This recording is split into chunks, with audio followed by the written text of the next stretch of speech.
مولوي سید سرور چې 45 کاله عمر لري د خپل ژوند ډیره برخه پاکستان کې تیره کړې ده. هغه چې د وروستیو کې په جبري ډول افغانستان ته په راتګ اړ شوی هلته پاکستان کې خپل تیر عمر پښیمانه دی او وایي پردیو هیوادونو کې خدمت بې ارزښته دی او افغانان د خپل هیواد لپاره کار وکړي. دغه نظام نه وي بیا موږ ته دا شی هم نه رسېږي.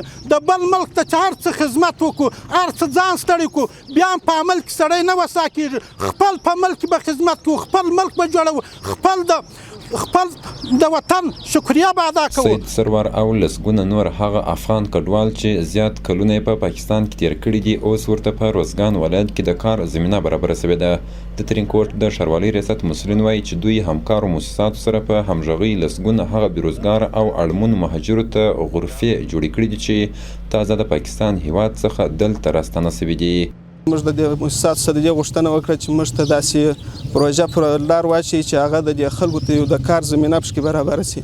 نو په تعداد د 40 تانې غرفو د غرفې جوړې شوې او دلته د ښاروالۍ ریاست د طریقه سره ځای ورته انتخاب شو دلته کښېښودل. یو شمېر نور افغان کډوال چې د پاکستان څخه راغلي او نن ورته غرفې ورکول شوي د خپل نظام او خلکو ستاینه کوي چې ښه هرکلی یې کړی دی. مؤسسه سره د پرودانۍ وایي چې موږ سره دوی د همکاري اول د مؤسسه کړې ده دوم امارت کړې ده موږ پرودانۍ وایي. نور اړوند مسؤلینو څخه موږ ډېر راضي یو ډېر خوشحاله یو چې زموږ د مهاجرینو لاسنیوی په دې سختو حالاتو په دې سختو شرایطو کې وکړي. د روزګان سیمه ییزو چارواکو بیا له راستانه شوو کډوالو سره ژمنه وکړه چې د راتلونکي لپاره به یې هم له پامه ونه غورځوي.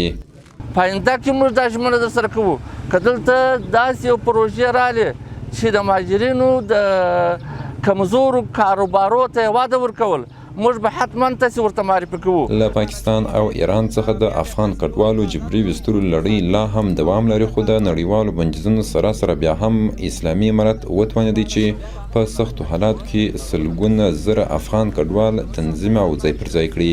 همدا د یو نظام د مدیریت ننګونه وه چې اسلامي امارت ترې هسکه غاړه راووتی.